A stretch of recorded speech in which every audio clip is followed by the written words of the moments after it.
இன்றைக்கி வீடியோவில் வந்து அனோவா எப்படி வந்து டிசைன் எக்ஸ்பர்ட் சாஃப்ட்வேரில் பெர்ஃபார்ம் பண்ணுறதுன்னு பார்க்க போகிறோம். ஸோ இதுக்காக இங்கே சாம்பிள் ரீடிங்ஸ் நான் எடுத்து வச்சுருக்கேன். ஸோ இது உங்களுக்கு கிளியராக இருக்கும். இந்த ரீடிங்ஸ் பார்த்திங்கன்னா ஒரு இடிஎம் ப்ராசஸோட ரீடிங்ஸ், ஒரு sample reading. So first serial நம்பருக்கு அடுத்த காலத்தில் கொடுத்துருக்கிறது வந்து ஆன், அதாவது பல்ஸ் ஆன், அடுத்த காலம் பல்ஸ் ஆஃப், அடுத்தது வந்து கரண்ட்டு, அதுக்கப்புறம் மெஷினிங் டைம். இப்படி வந்து ஒரு டேட்டா நம்மகிட்ட இருக்குன்னா இது எப்படி அனோவாலாக பண்ணுறது. இப்போ டிசைன் எக்ஸ்பர்ட் சாஃப்ட்வேர் யூஸ் பண்ணியிருந்தீங்கன்னா ஓகே, பண்ணலைன்னா அதை பாருங்கள். இப்போ இந்த டிசைன் எக்ஸ்பர்ட் சாஃப்ட்வேரில் பார்த்தோன்னா ஓப்பன் பண்ணோடனே விண்டோ அந்த மாதிரி வரும். ஸோ இதுதான் வந்து அந்த டிசைன் எக்ஸ்பர்ட் சாஃப்ட்வேருடைய தேவைட்டு. இங்கே கீழே இருக்குது ஐக்கான். இதை வந்து நீங்கள் stateis.com அப்படிங்கிற வெப்சைட்லேருந்து டவுன்லோட் பண்ணிக்கலாம். ஸ்பெல்லிங் வேணால் நோட் பண்ணிங்க. stateis stateas stateis.com. இவங்ககிட்ட லைசன்ஸ் வெர்ஷனும் உங்களுக்கு கிடைக்கும். இந்த சைட்லேருந்து இதை டவுன்லோட் பண்ணிக்கலாம். சரி, இப்போ எப்படி இதை பண்ணுறதுன்னு பார்ப்போம். இப்போ இதில் போனால் ஃபைல், அதில் போகலாம். இல்லை கீழே இங்கே இருக்குது நியூ டிசைன் கிளிக் பண்ணிங்கன்னா இந்த மாதிரி ஒரு combined mixture, response surface, factorial. நீங்கள் இப்போ டகுச்சி டிசைன் செலக்ட் பண்ணுறீங்கன்னா இங்கே போய் கிளிக் பண்ணிக்கலாம். இப்போ நம்ம பார்த்த டேட்டா வந்து டகுச்சி டிசைன் மாடல் L9 ஆர்த்தகங்கள் அறையக்கூடிய டேபிள். இப்போ இதில் இந்த டகுச்சிக்குள்ளே போனீங்கனாலே L4லேருந்து இருக்கக்கூடிய எல்லா ஆர்த்தகங்கள் அறையும் நமக்கு வந்து இதில் அவைலபிளாக இருக்கும்.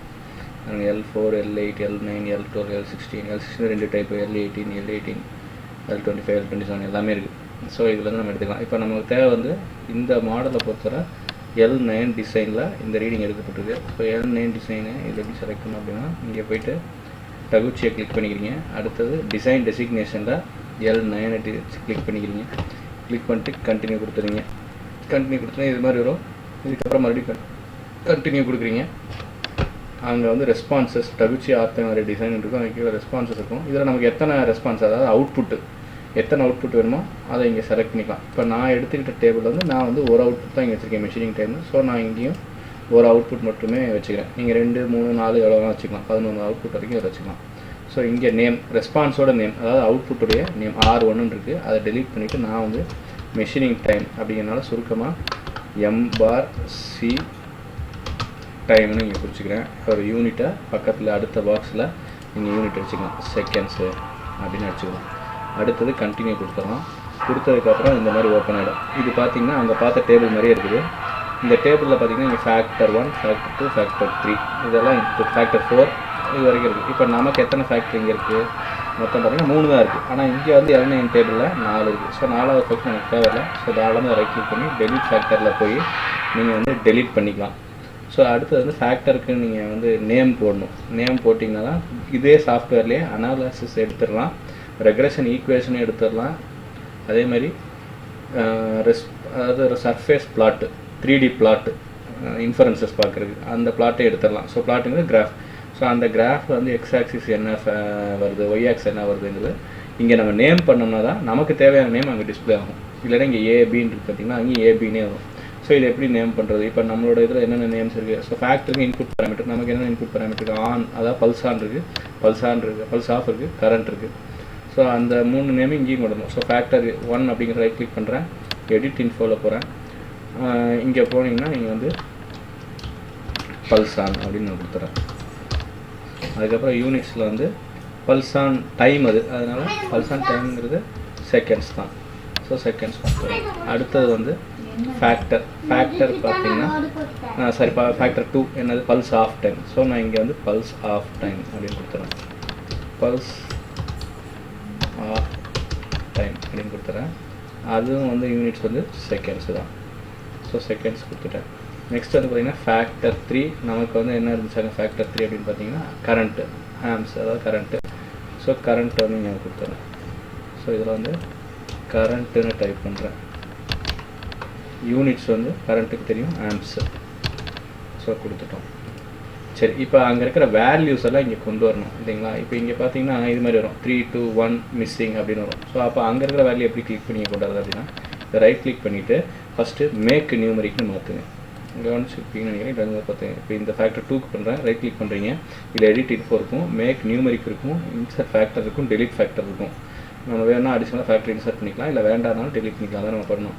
ஸோ இப்போ மேக் நியூமெரிக் அப்படின்னு கிளிக் பண்ணிட்டீங்கன்னா இது என்ன ஆகும்னா இங்கே ஃபஸ்ட் எப்படி இருந்துச்சு இந்த மாதிரி இருக்குது இல்லைங்களா. இப்போ வந்து இது டபுள் கிளிக் பண்ணி நீங்கள் டைப் பண்ண முடியும், இந்த மாதிரி மாறிடும். அடுத்தது பார்த்தீங்கன்னா ஃபேக்டர் 3 முடிச்சுட்டு 3மே நான் வந்து இப்போ மேக் நியூமெரிக்கு கொடுத்துட்டேன். இப்போ 3மே நான் வந்து டைப் பண்ணக்கூடிய கேட்டகரிக்கு வந்துச்சு. ஓகே, இப்போ இதில் பார்த்தீங்கன்னா இப்போ ஃபஸ்ட்டு இங்கே என்ன வேல்யூ இருக்குது, 8ன்னு இருக்குது. இப்போ இந்த 8 போய் நாங்கள் டைப் பண்ணுறேன். இங்கே 3 இருக்குது, இந்த 3 டெலீட் பண்ணிவிட்டு நான் 8ன்னு அடிக்கிறேன், அடிக்க முடியாது. ஏன் அப்படின்னா இங்கே அந்த எடிட் இன்ஃபோ போகணும். இப்போ மேக் நியூமெரிக் பண்ணதுக்கப்புறம் எடிட் இன்ஃபோ போனோம்னா இங்கே பார்த்தா -1 லெவல் +1 லெவல்னு இருக்குது. அதில் பாருங்கள் -1 லெவலில் 1 இருக்குது, +1 லெவலில் 3 இருக்குது. அதாவது மினிமம் வேல்யூ வந்து 1, மேக்ஸிமம் வேல்யூ 3 இருக்குது. ஆனால் நமக்கு மேக்ஸிமம் வேல்யூ பார்த்தீங்கன்னா 12 இருக்குது. ஸோ அப்போ நம்மளோட மினிமம் வேல்யூ 8, குறைஞ்சதே நம்மகிட்ட 8 தான் இருக்குது. அப்போ நம்ம வந்து மினிமம் வேல்யூ வந்துட்டு நான் வந்து 1ன்னு வச்சேன்னா செட் ஆகாது. ஸோ நான் என்ன பண்ணுறேன், இது வந்து 1 இருக்கலாம், நமக்கு வந்து 8 தான் இருக்குது.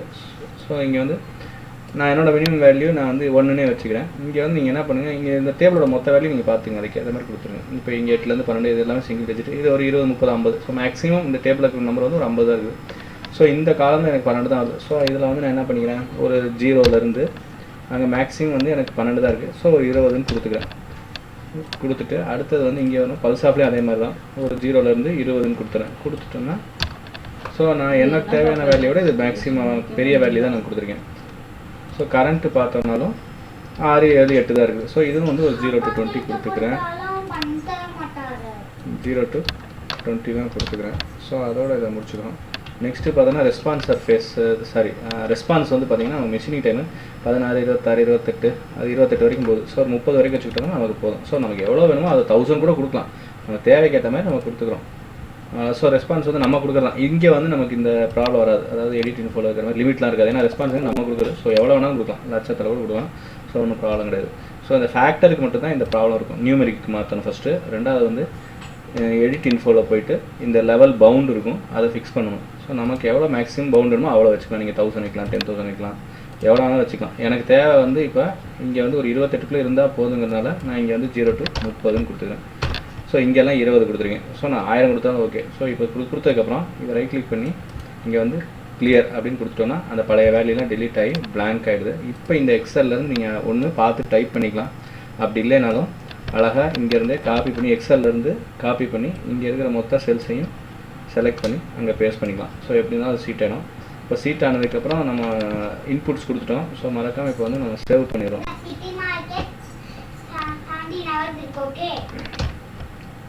நேம் கொடுத்து நீங்கள் சேவ் பண்ணி லொக்கேஷன் பார்த்து சேவ் பண்ணிக்கங்க. இது ஒரு DX7 ஃபைலாக சேவ் ஆகும், அதாவது டிசைன் எக்ஸ்பர்ட் ஃபைலாக சேவ் ஆகும். இந்த ஃபைலை வந்து நீங்கள் வேர்ட்லையோ எக்ஸல்லையோ ஓப்பன் பண்ண முடியாது. பட் இதை அப்படியே இப்போ நீங்கள் செலக்ட் பண்ணியிருக்கோம்ல, அதை செலக்ட் பண்ணி நீங்கள் வந்து காப்பி பண்ணி எக்ஸலில் போட்டுக்கலாம் இந்த மாதிரி. ஸோ அது நம்ம பண்ண முடியும், ஓகேங்களா. பட் இதை வந்து டைரெக்டாக ஓப்பன் பண்ண முடியாது, இந்த சாஃப்ட்வேர் தான் ஓப்பன் பண்ண முடியும். முன்கூட்டியே காப்பி பண்ணி வச்சுக்கணும்.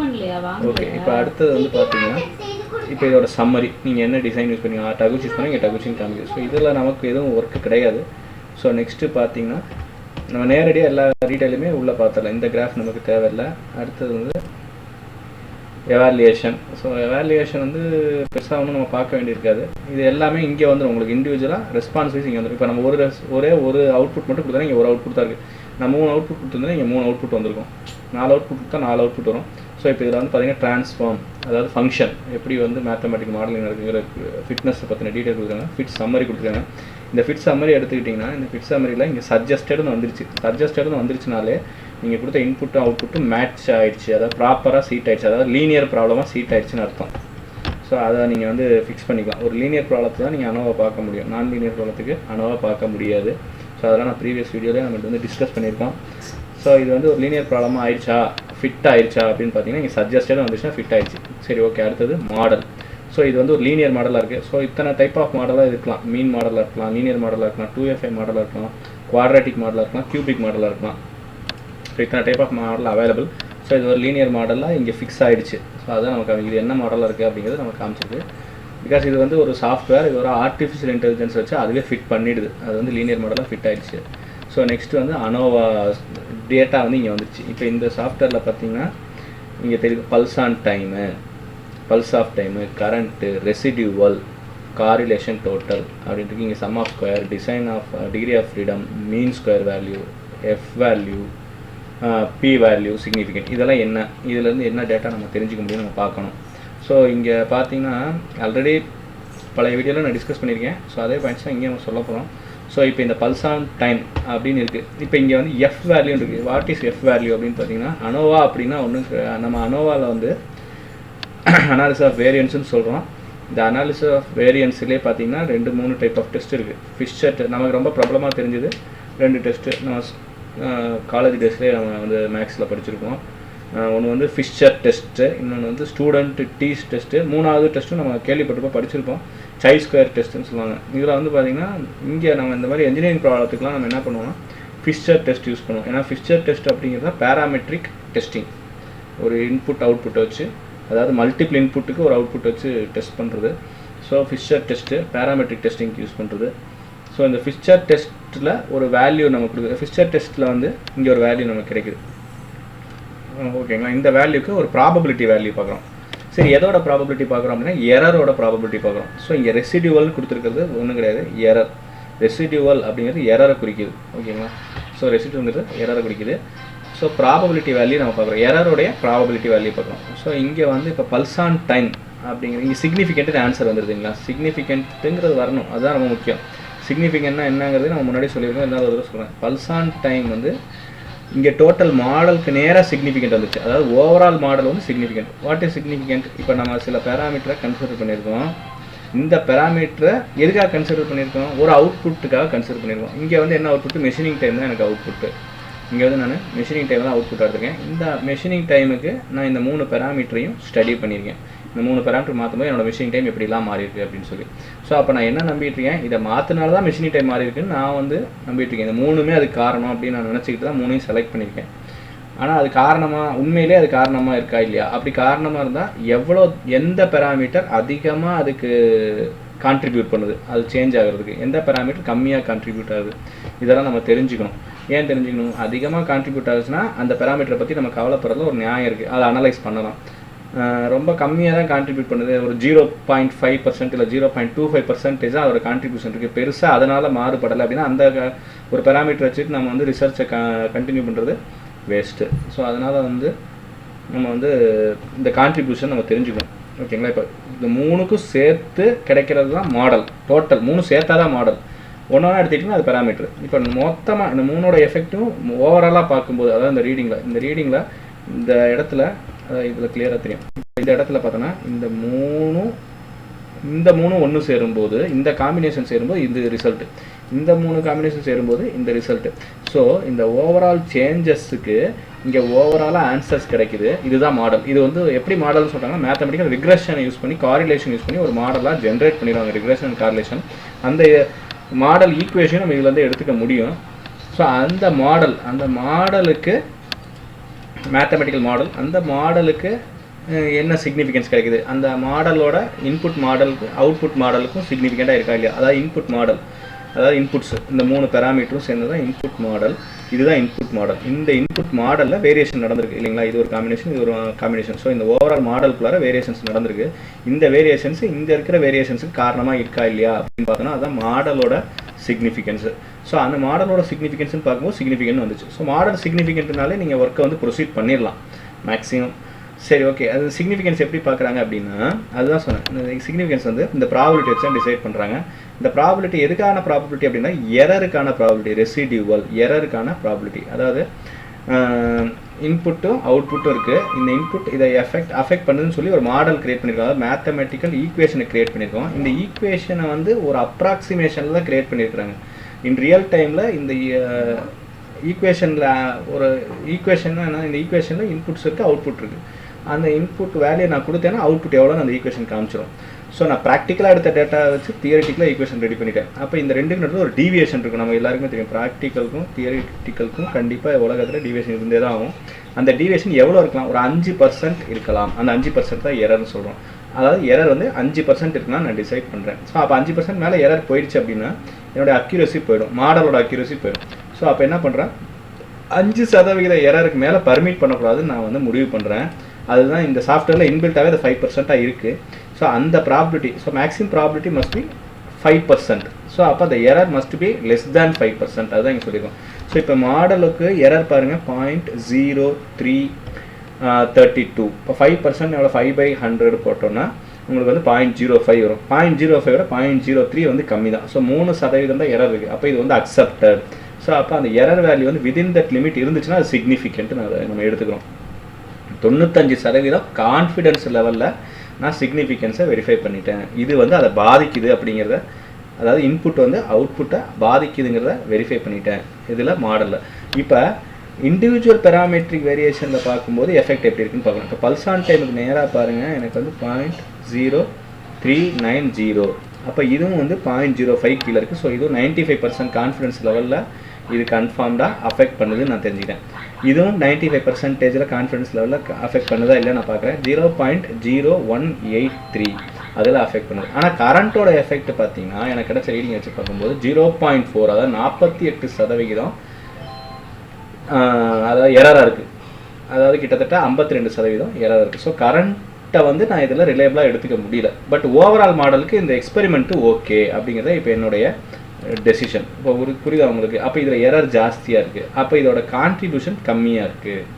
அப்போ கரண்ட்டுனால பெருசாக இடிஎம்மோட அவுட்புட், அதாவது மெஷினிங் டைம் வந்து கரண்ட்டுனால பெருசாக பாதிப்பு இல்லை அப்படிங்கிறது நான் இங்கே புரிஞ்சுக்கிறேன். புரியுதுங்களா இப்போ என்ன சொல்கிறாருன்ட்டு?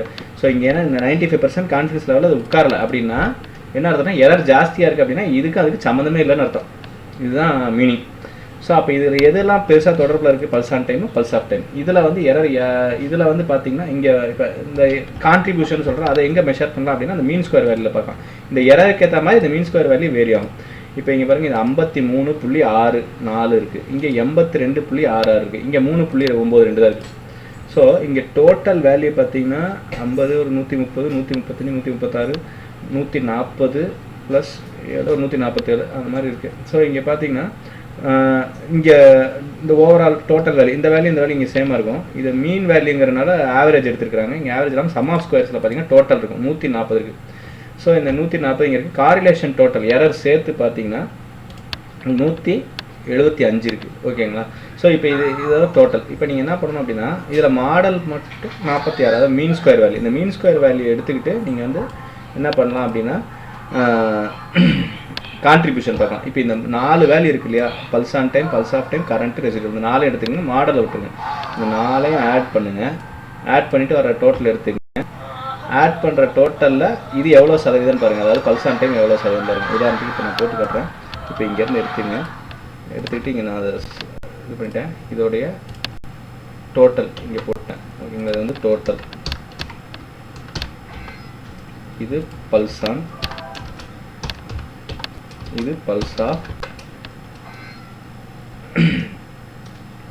அதெல்லாம் மீன் ஸ்கொயர். இதெல்லாம் வந்து மீன் ஸ்கொயர். இது pulse on, pulse off, current, இது எரர், ரெசிடியூவல். ஓகேங்களா? ஸோ இதோட டோட்டல் இங்கே வந்துச்சு. இப்போ இந்த டோட்டலில் இது எவ்வளோ கான்ட்ரிபியூட் பண்ணுதுன்னு பார்ப்போம். அதாவது ப்ராக்கெட் ஓப்பன் பண்ணிங்க, this divided by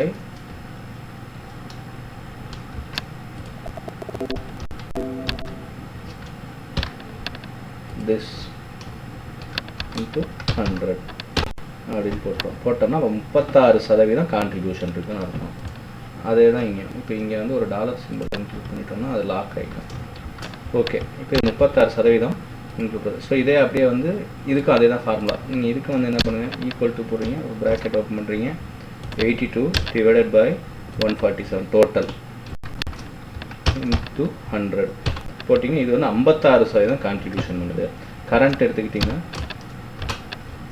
3.92 divided by this value star 100.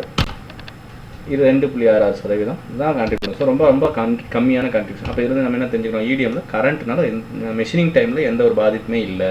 So அப்போ மெஷினிங் டைம் நான் ரெடியூஸ் பண்ணால் கரண்ட்டை ஃபோக்கஸ் பண்ணுறது வேஸ்ட்டுன்னு நான் தெரிஞ்சுக்கிறேன். ஸோ இதுதான் நம்ம அனோவா டேபிளில் புரிஞ்சுக்கிறோம். ஸோ எரர் எவ்வளோ நடந்திருக்கு நம்மளோட ஓவரால் மாடலில் அப்படின்னு பார்த்தோன்னா 6.9 divided by 147. அதாவது அந்த கர்வ் ஃபிட்னஸில் எரர் தியரிக்கும் ப்ராக்டிக்கலுக்கும் இருக்கு மாடலுக்கான variation 4.7%. So this is less than 5%. So the error for the total model is less than 5%. So the model is accepted. So இதுதான் நம்ம வந்து இதெல்லாம் தெரிஞ்சுக்கிறோம். ஸோ கான்ட்ரிபியூஷன் இங்கே தெரிஞ்சுக்கணும். ஏன்னா கான்ட்ரிபியூஷன் வந்து பேப்பரில் டிஃபைன் பண்ணிங்கன்னா அது ஒரு எக்ஸ்ட்ரா பாயிண்ட்டாக இருக்கும். எதுக்கு அதிக கான்ட்ரிபியூஷன் இருக்குது, அப்போ எதில் நம்ம மேஜராக ஃபோக்கஸ் பண்ணணும், 56% கான்ட்ரிபியூட் பண்ணக்கூடிய T-on தான் நமக்கு ப்ரைமரி ஃபேக்டர். அப்போ T-off தான் ப்ரைமரி ஃபேக்டர். அப்போ T-off நீங்கள் கொஞ்சம் மாற்றினாலும் பாதிப்பு பெரிய அளவில் இருக்கும். மைல்டாக, அதாவது ரொம்ப மைன்யூட்டாக மாற்றினா கூட உங்களுக்கு மெஷினிங் டைமில் மிகப்பெரிய மாற்றத்தை பார்க்கலாம் அப்படிங்கிறது தான் இங்கே தெரியுது. அதுக்கு அடுத்தது யார் இருக்கிற செகண்டரியாக T-on இருக்காரு. ஸோ இவங்க 2 பேரை தான் நம்ம மேஜராக மாற்ற முடியும். அப்போ கரண்ட்டை பிடிச்சிட்டு நீங்கள் அக்யூரேட்டாக நான் மாற்றுறேன், பாயிண்டில் மாற்றுறேன், ஒரு டிஜிட்டில் மாற்றுறேன்னு பார்த்தீங்கன்னா அது வந்து வேஸ்ட்டு அப்படிங்கிறது இங்கே தெரிஞ்சுக்கலாம். இதுதான் வந்து கான்ட்ரிபியூஷன் பார்க்குறது. நெக்ஸ்ட் இப்போ அனோவா டேபிள் பார்த்தீங்கன்னா இப்போ சிக்னிஃபிகன்ஸ் பார்த்துட்டோம், கான்ட்ரிபியூஷன் பார்த்துட்டோம். அடுத்தது வந்து R² வேல்யூங்க. இந்த R² வேல்யூ தான் ரொம்ப முக்கியம். இப்போ நான் கொஞ்ச நேரத்துக்கு முன்னாடி சொன்னேன், அதாவது என்ன சொன்னேன், ஒரு ஈக்குவேஷனை ஜென்ரேட் பண்ணுறோம், இங்கே ஒரு மாடல் இருக்குதுன்னு சொல்லியிருந்தேன். இந்த மாடல் வந்து ப்ராக்டிக்கல், நான் ரீடிங் எடுத்தது எக்ஸ்பெரிமெண்ட் பண்ணி. ஈக்குவேஷன் அப்படிங்கிறது தியரிட்டிக்கல். சரி, இந்த ஈக்குவேஷன் எப்படி இருக்குன்னு நம்ம முதல் பார்ப்போம். இது வந்து ரிக்ரெஷன் அண்ட் காரிலேஷன் வச்சு பண்ணுறது. இந்த ரிக்ரெஷன் அண்ட் காரிலேஷன் என்னங்கிறத நான் இன்னொரு வீடியோவில் சொல்கிறேன். இப்போ இந்த ரிக்ரெஷன் அண்ட் காரிலேஷனில் வந்து என்ன பண்ணியிருக்கிறாங்க, ஆல்ரெடி ஒரு வீடியோ போட்டிருக்கேன், அதையும் கொஞ்சம் பாருங்கள், என்னோட சேனலில் இருக்கும். இப்போ இது கீழே பார்த்தீங்கன்னா ஒரு ஈக்குவேஷன் இருக்குது. இதுதான் அந்த ரிக்ரெஷன் ஈக்குவேஷன். இது இந்த சாஃப்ட்வேரே பண்ணி கொடுத்துரும். நீங்கள் இதில் பார்த்தீங்கன்னா ஃபைனல் ஈக்குவேஷன் ஃபார் ஆக்சுவல் ஃபேக்டருங்கிறத நம்ம எடுத்துக்கணும். நம்ம செஞ்ச எக்ஸ்பெரிமெண்ட்டோடைய ஈக்குவேஷன் இதுதான் நமக்கு வேணுங்கிற ஈக்குவேஷன். ஸோ இப்போ இது வந்து ஒரு ஈக்குவேஷன், ஆனால் இது வந்து ஒரிஜினல். இல்லைங்களா, இங்கே வந்து இந்த ரீடிங் வந்து ஒரிஜினலு, ஈக்குவேஷன் வந்து தியரிட்டிக்கல். ஓகேங்களா, அப்போ என்ன மீனிங் வருது அப்படின்னா, இந்த வேல்யூவை இன்புட்டில் இருக்கக்கூடிய ஏதாவது ஒரு காம்பினேஷனை எடுத்து இங்கே இருக்கக்கூடிய பல்ஸ் ஆஃப் கரண்ட்டுக்கு பதிலாக நான் சப்ஸ்டியூட் பண்ணினா அதோட ஆன்சரு இதுக்கு ஈக்குவலாக இதே வேல்யூ வரணும். இதுதான் வந்து மீனிங். ஆனால் அப்படி வராது. ஏன்னா இதில் இந்த காம்பினேஷன் வேரியேஷன் வந்து ப்ராக்டிக்கலாக நடந்தது, நிறையா ப்ராக்டிக்கல் லாஸஸ் இருந்திருக்கும். ஆனால் தியரிட்டிக்கலாக அந்த கர்வை வந்து ஃபிட் பண்ணி கொண்டதுக்காக அட்ஜஸ்ட் பண்ணியிருப்போம். இதே மாதிரி வேல்யூ வராது இல்லையா, அப்போ இந்த வேல்யூக்கு நெருங்கின மாதிரி வேல்யூ வச்சு இந்த ஈக்குவேஷன் ப்ரிப்பேர் பண்ணியிருப்பாங்க. ஸோ அந்த ஒரு எரர், அந்த டிஃபரன்ஸ் தான் எரர்னு சொல்லி இங்கே பார்த்தோம். 5% தான் இருக்குது. 5% தானே அந்த ஃபிட்னஸில் வந்து. இப்போ இங்கே 16 வருதுன்னு வச்சுக்கோங்க, இந்த ஈக்குவேஷன் சப்ஸ்டியூட் பண்ணிங்கன்னா 16.45 வர்றது பதிலாக 16.35 இல்லை 38ன்னு வரும். அந்த ஒரு வேரியேஷன் வரும். அதுதான் எரர். ப்ராக்டிக்கலுக்கு தியரிட்டிக்கலுக்கு எரர். அந்த எரர் 5% கீழே இருக்கணும்னு சொல்லியிருக்கோம். அப்போ 95% கான்ஃபிடென்ட்டு, இந்த மாடல் மாதிரியே என்னுடைய ஈக்குவேஷன் 95% கான்ஃபிடென்ட்டாக வந்துருச்சு அப்படிங்கிற ஒரு அர்த்தத்தை அது கொடுக்குது. ஓகேங்களா, இதுதான் வந்து நம்ம எஃப் டெஸ்ட்டில் பண்ணுறோம். இப்போ இந்த ஈக்குவேஷன் எனக்கு கிடச்சிருச்சு. இந்த ஈக்குவேஷன் ஃபிட் ஆகிருக்கு இல்லைங்களா, இப்போ நான் சொன்னேன் இல்லையா அந்த எரர். ஸோ ஃபிட்னஸ், இந்த ஃபிட்னஸ் வந்து எப்படி இருக்கணும், இந்த ஈக்குவேஷனுடைய ஃபிட்னஸ், இந்த ஈக்குவேஷனோட ஃபிட்னஸ் லீனியர் ப்ராப்ளமாகவும் இருக்கான்னு பார்க்கணும். நம்ம அந்த லீனியாரிட்டி வந்து எவ்வளோ தூரம் ஓகே ஆயிருக்கு அப்படின்னு செக் பண்ணுறது தான் இந்த R² வேல்யூ. இங்கே இருக்கு இல்லையா இந்த R² வேல்யூ. இந்த R² வேல்யூ மினிமம் 0.8 இருக்கணும், கிரேட்டர் தேன் 0.8 இருக்கணும், இல்லை ஈக்குவல் ஆர் கிரேட்டர் தேன், கண்டிப்பாக கிரேட்டர் தேன் இருந்தால் ரொம்ப பெட்டர். அட்லீஸ்ட் 0.8 இருக்கணும். 0.8னா அப்போ 80% okay, the curve is following a linear path up to 80%. அந்த ஃபிட்னஸ் அப்படிங்கிற மீனிங்கை அது கொடுக்குது. அது வேவரியாக இருக்கக்கூடாதுன்னு சொல்கிறாங்க. ஸோ அந்த R² வேல்யூ வந்து தப்பாக வந்துருச்சு அப்படின்னா நீங்கள் எக்ஸ்பெரிமெண்ட்லேயே ஏதோ தப்பு விட்ருக்கீங்க, ரீடிங்லேயே தப்பு விட்ருக்கீங்கிற மீனிங்கே அது கொடுக்கும். அனோவாலையும் வந்து நான் சிக்னிஃபிகன்ஸ் நம்ம பார்த்துறோம். பட் அந்த டேட்டா எந்த அளவுக்கு லீனியராக இருக்குது, ஏன்னா மெஷினிங் வந்து நம்ம லீனியர்னு தெரிஞ்சால் அந்த மெஷினிங் ப்ராப்ளத்தை எடுத்து ஒர்க் அவுட் பண்ணியிருக்கோம். இந்த லீனியாரிட்டி வந்து R² ஃபிட் ஆகுதான்னு நம்ம பார்க்கணும். மினிமம் R² வேல்யூ வந்து 0.8 இருக்கணும். இல்லை 0.8க்கு மேலே தான் ரொம்ப நல்ல விஷயம், உங்களுக்கு ரிசல்ட்ஸ் ரொம்ப சூப்பராக இருக்கும். ஸோ இதெல்லாம் நீங்கள் பார்க்க தேவையில்ல, அட்ஜஸ்டர் இதெல்லாம் நமக்கு பார்க்க தேவையில்ல. பட் அந்த R² வேல்யூ கண்டிப்பாக 0.8 மினிமம் இருக்கணும். இதுக்கப்புறம் இந்த ஈக்குவேஷன் இங்கேருந்து எடுத்துக்கலாம். இந்த ஈக்குவேஷன் நீங்கள் எடுத்து GAலையோ PSOலையோ இல்லை ஆண்ட் காலனி ஆப்டிமைசேஷன்லையோ இல்லை வந்து பாக்டீரியல் வேறு any other optimization technique, simulator அணிலையோ எதில் வேணாலும் நீங்கள் வந்து யூஸ் பண்ணிக்கலாம். ஸோ இதுதான் இன்றைக்கி நம்ம வந்து அனோவா டேபிளில் நம்ம வந்து விளக்கமாக கொடுத்துருக்குறோம். நெக்ஸ்ட்டு டயக்னாஸ்டிக்ஸ் போயிடுவோம். ஸோ டயக்னாஸ்டிக்ஸ் பிளாட் வந்து இது ஜஸ்ட் ஃபார் அவர் ரெஃபரன்ஸ். ரெசிடியூவல்ஸ், அதாவது எரரு, அதுக்கப்புறம் வந்து நார்மல் ப்ராபபிலிட்டி, இந்த ரெண்டையும் வச்சு பார்க்கும்போது இந்த கிராஃபில் இதெல்லாம் நம்ம டிசைன் பாயிண்ட்ஸ், நம்ம எடுத்த 9 ரீடிங்குடைய டிசைன் பாயிண்ட்ஸு. இந்த டிசைன் பாயிண்ட்ஸை தழுவியே இந்த கோடு போயிருக்கணும். அதாவது இப்போ நான் தியரியாக சொன்னேன், அந்த ஃபிட்னஸ்ஸு எரர் 95% தான் இருக்குது. இந்த ரீடிங்ஸாக அந்த 9 பாயிண்ட்டும், அந்த 9 பாயிண்ட் தான் ப்ராக்டிக்கல். அப்போ இந்த ஃபிட்னஸில் இந்த இதில் பார்த்தீங்கன்னா இந்த 9 பாயிண்ட்டு விலை அங்கே இங்கேயுமா இருக்குது. ஆனால் மாடல் பாருங்கள், ரெண்டுக்கும் பொதுவாக நடுவில் போயிருக்கு. ரெட் கலரில் இருக்கிறதா மாடல், அதாவது ஈக்குவேஷன். இந்த சிவப்பு லைன் தான் ஈக்குவேஷன், இந்த கலராக இருக்கக்கூடிய பாயிண்ட்ஸ் எல்லாம் ரீடிங். ஸோ இதை விட்டு எல்லா 9 பாயிண்ட், அதாவது 9 ரீடிங்கோட வேல்யூஸையும் நியர்பையாக முடிஞ்ச வரைக்கும் க்ளோஸராக போயிருக்கு. ஓகேங்களா, ஸோ இதுதான் வந்து நம்ம ஈக்குவேஷன், இப்படி தான் ஈக்குவேஷன் இருக்கும். ஸோ ஈக்குவேஷன் இந்த கேப்ஸ் தெரியுது இல்லையா, இது எல்லாத்துலேயும் இது போகலை. ஸோ அதுதான் ஈக்குவேஷன். அப்போ இந்த ஈக்குவேஷன் வந்து எப்படி போயிருக்கு அப்படிங்கிறது இங்கே நம்ம தெரிஞ்சுக்கணும், அவ்வளோதான். இது வந்து வேறு எங்கேயும் தேவைப்படாது. ஸோ இது ஜஸ்ட் லீனியாரிட்டி. ஸோ இந்த லீனியாரிட்டி வந்து இந்த லைன் மாதிரி மாற்றுறதுக்கு ட்ரை பண்ணி ஒரு ஈக்குவேஷன் கொடுத்துட்டோம். ஆனால் அந்த ஈக்குவேஷன் உண்மையிலே அந்த ஸ்ட்ரெயிட் லைன் மாதிரி கண்டிப்பாக ஸ்ட்ரெயிட் லைன் நேராக இருக்கிறதுக்கு வாய்ப்பே இல்லை, வேவரியாக இருக்கும். பட் அந்த வேவரி வந்து எந்த அளவுக்கு லீனியாரிட்டியாக ஃபாலோ பண்ணுது ப்ராக்டிக்கல், இது வந்து ஜஸ்ட்டு நமக்கு தெரியறதுக்காக காமிச்சிருக்காங்க. தியரிட்டிக்கலாக ஸ்ட்ரெயிட் லைன் சொல்லி கொண்டு போகிறோம், பட் அது அவ்வளோ தூரம் ஸ்ட்ரெயிட் லைனாக இருக்காது, அதில் கண்டிப்பாக வேவரி இருக்கும். அந்த வேவரி வந்து எந்த அளவுக்கு இருக்குது, ஏன்னா ஒரு ஃபுல் ஸ்ட்ரெயிட் லைனாக கொண்டு வந்துட்டிங்கன்னா ஏதாவது ஒரு 1-2 டிசைன் பாயிண்ட்ஸ், அதாவது ஈக்குவேஷன் ஆக்சுவல் ரீடிங்கை விட்டு ரொம்பவே விலகி போயிடும். அது என்ன பண்ணுங்க, அது க்ளோஸராக கொண்டு போகிறத நம்ம முயற்சி பண்ணுறோம். அப்போ அதில் வேவரி இருக்கும். அந்த வேவரினஸ் வந்து ஃபிட், அதாவது லீனியராக இருக்கணும், முடிஞ்ச வரைக்கும் லீனியராக இருக்கணும். அதை தான் R² வேல்யூவில் பார்த்துருக்கோம். ஓகேங்களா? ஸோ R² வேல்யூவும் கரெக்டாக இருக்கணும். இது வந்து நம்ம கன்ஃபார்ம் பண்ணிக்கலாம், ஓகே என்னோட நல்லா இருக்குது. இப்போ இதில் இருக்கிற எல்லா பாயிண்ட் இந்த பக்கமாக வந்துருச்சு, இல்லை ஒரு 7-8 பாயிண்ட் இந்த பக்கம் வந்துருச்சு, ஒரு 2 பாயிண்ட் இந்த பக்கம் இருக்குன்னா அது வேஸ்ட்டு. அப்போ R² ஆட்டோமேட்டிக்காக அவுட் ஆகிடும். ஓகேங்களா? இதுதான் வந்து டயக்னாஸ்டிக்ஸ் பிளாட்டில் நமக்கு ஜஸ்ட் டயக்னாசிஸ் பண்ணுறோம், நம்மளோட ஒர்க்கு எந்த அளவுக்கு கரெக்டாக இருக்குது அப்படின்றத. அது வந்து மாடல் கிராஃப்ஸ். இங்கே வந்து நீங்கள் வந்து அந்த சர்ஃபேஸ் பிளாட்டை நீங்கள் வந்து இதுலேருந்து எடுத்துக்கலாம். அது எப்படி எடுக்கலாங்கிறத நான் இப்போ பார்ப்போம். இப்போ நம்ம மிஷினிங் டைமுடைய அவுட்புட்டுடைய பிளாட், இங்கே மிஷினிங் டைம் இருக்குது, பல்சான் இருக்குது. ஆனால் இது 1 ஃபேக்டர் பிளாட்டு. இந்த பிளாட் வச்சு நம்ம பெருசாக ஒன்றும் நம்ம இன்ஃபரன்ஸ் சொல்ல முடியாது. அதனால் என்ன பண்ணுறோம், 3D சர்ஃபேஸ் பிளாட்டுக்கு போகிறோம். இங்கே வியூ போகிறீங்க, வியூவில் போனீங்கன்னா 3D சர்ஃபேஸ்ன்னு இருக்கும். இங்கே ரெவல்யூஷன் கொடுத்துருக்குறாங்க. இந்த ரெவல்யூஷன் சுற்றினீங்கன்னா இது நீங்கள் உங்களுக்கு வேணுங்கிற பொசிஷன் புரிகிற மாதிரி வச்சுக்கலாம். இப்போ இந்த இதில் நான் ஜஸ்ட் இன்ஃபரன்ஸ் எப்படிங்கிறது நான் சொல்லிடுறேன். இப்போ பாருங்கள், இந்த பிளாட்டில் இந்த 3Dயில், அதாவது ஒரே நேரத்தில் 2 இன்புட்டுக்கும் 1 அவுட்புட்டுக்கும் நடக்கக்கூடிய இன்ட்ராக்ஷனை நம்மளால் இதில் கிளியராக பார்க்க முடியுது. இப்போ உதாரணத்துக்கு பாருங்கள், இதை இங்கேருந்து இங்கே தாழ்வாக இறங்கிக்கிட்டே வருது, இது இங்கேருந்து இங்கே மேலே ஏறிட்டுருக்கு, இது இங்கேருந்து இங்கே மேலே ஏறுது, இதுக்கு பேரில் இது இங்கே மேலே ஏறிட்டுருக்கு, இது இங்கேருந்து கீழே இருந்து. ஸோ இதுதான் நம்ம சொல்லுவோம். ஸோ பல்சான் டைம் பாருங்கள், இந்த டைரெக்ஷனில் பாருங்கள் 4, 5, 6, 7, 8 இன்க்ரீஸ் ஆகுது. இதே டைரெக்ஷனில் இங்கே பாருங்கள் 4க்கு நேரம் இங்கே ஆரம்பிச்சு 8க்கு நேரம் இங்கே முடியுது. ஸோ இது இன்க்ரீஸ் ஆகும்போது மெஷினிங் டைம் கீழேருந்து மேலே ஏறுது, அப்போ அதுவும் இன்க்ரீஸ் ஆகுது. Pulse on time, pulse off time இப்படி இருக்கா, பல்ஸ் ஆன் டைமில் பாருங்கள் 8, 9, 10, 11, 12 இன்க்ரீஸ் ஆகுது. மெஷினிங் டைம் மேலேருந்து கீழே ஆகுது, டிக்ரீஸ் ஆகுது. ஸோ அப்போ இதுதான் inference. So pulse off time increase ஆனால் மெஷினிங் டைம் இன்க்ரீஸ் ஆகுது, பல்ஸ் ஆன் டைம் இன்க்ரீஸ் ஆனால் மெஷினிங் டைம் டிக்ரீஸ் ஆகுது. ஸோ இது வந்து இதுதான் இங்கே இருக்குது. இங்கேயும் பாருங்கள் அதே மாதிரி தான் இருக்குது, பல்ஸ் ஆன் டைம் இன்க்ரீஸ் ஆகுது, மெஷினிங் டைம் டிக்ரீஸ் ஆகுது. இந்த சைடும் பாருங்கள் பல்ஸ் ஆஃப் டைம் இன்க்ரீஸ் ஆகுது, மெஷினிங் டைம் இன்க்ரீஸ் ஆகுது. சரி, அப்போ இருக்கிறதுலே லோயஸ்ட் மெஷினிங் டைம், நமக்கு மெஷினிங் டைம் சொல்லிட்டாலே மினிமைசேஷன் ப்ராப்ளம் தான், மெஷினிங் டைமை குறைக்கணும். ஸோ அப்போ எங்கே கம்மியாக இருக்குன்னு பார்த்தீங்கன்னா, எங்கே கம்மியாக இருக்குன்னா பல்ஸ் ஆஃப் டைம் கம்மியாக இருக்கணும், பல்ஸ் ஆன் டைம் ஜாஸ்தியாக இருக்கணும். அப்படி இருந்தால் அங்கே வந்து இருக்கிற லோயஸ்ட்டாக இருக்குது இந்த டிஃபரன்ஸ். இங்கே ஹைட் ரொம்ப கம்மியாக இருக்குது. ஸோ இங்கே தான் வேல்யூ ரொம்ப கம்மியாக இருக்குது. இங்கே 34, 30, 27, 23, 20. ஸோ லோயஸ்ட் வேல்யூ இங்கே தான் அச்சீவ் ஆகுதுன்னு சொல்கிறோம். So the minimum machining time can be obtained when pulse off time is minimum and pulse on time is maximum அப்படின்னு சொல்லி இங்கே நம்ம இந்த இதை முடிச்சிடலாம். ஓகேங்களா? இதுதான் வந்து இன்ஃபரன்ஸை முடிச்சிடலாம். ஸோ இந்த வீடியோ உங்களுக்கு யூஸ்ஃபுல்லாக இருக்கும்னு நினைக்கிறேன். ஸோ இது மாதிரி நீங்கள் வந்து ஃபேக்டரை மாற்றலாம். ஃபேக்டர் எப்படி மாற்றுறது சார்? இப்போ AB pulse on time, pulse off time ரெண்டுக்கும் பார்த்துட்டோம். மித்த இன்னும் ஒரு ஃபேக்டர் இருக்கே, அதை எப்படி மாற்றுறது பாருங்க. இங்கே பாருங்கள், ஏபிசின்னு இருக்குது டேர்மில். இங்கே பிஏ கிளிக் பண்ணிங்கன்னா வீடியோ மறுபடியும் விஷுவல்ஸ் மாறும். இங்கே போய் மறுபடியும் வியூவில் போய்ட்டு 3D சர்ஃபேஸ் பிளாட் கொடுங்க. இப்போ பியும் சியும் கிடைக்கும். இதிலே சியை கிளிக் பண்ணிங்கன்னா மறுபடியும் வியூவில் போய்ட்டு 3D சர்ஃபேஸ் கொடுத்தீங்கன்னா உங்களுக்கு சியும் ஏவும் கிடைக்கும். உங்களுக்கு வேணுங்கிற மாதிரி இந்த வியூ டைரெக்ஷனை மாற்றிக்க வேண்டியது. நீங்கள் மாற்றிட்டு உங்களுக்கு எப்படி வேணாலும் மாற்றிக்கலாம். மேலே கீழே ரொட்டேட் பண்ணலாம், கீழே மேலே ரொட்டேட் பண்ணலாம். ஸோ ஆஸ் அவர் விஷ் நான் மாற்றிட்டு இதில் வந்து நம்ம வந்து ஸ்டடி பண்ணிக்கலாம். ஸோ இந்த வீடியோ கண்டிப்பாக டெஃபினட்டாக யூஸ்ஃபுல்லாக இருக்குன்னு நினைக்கிறேன்.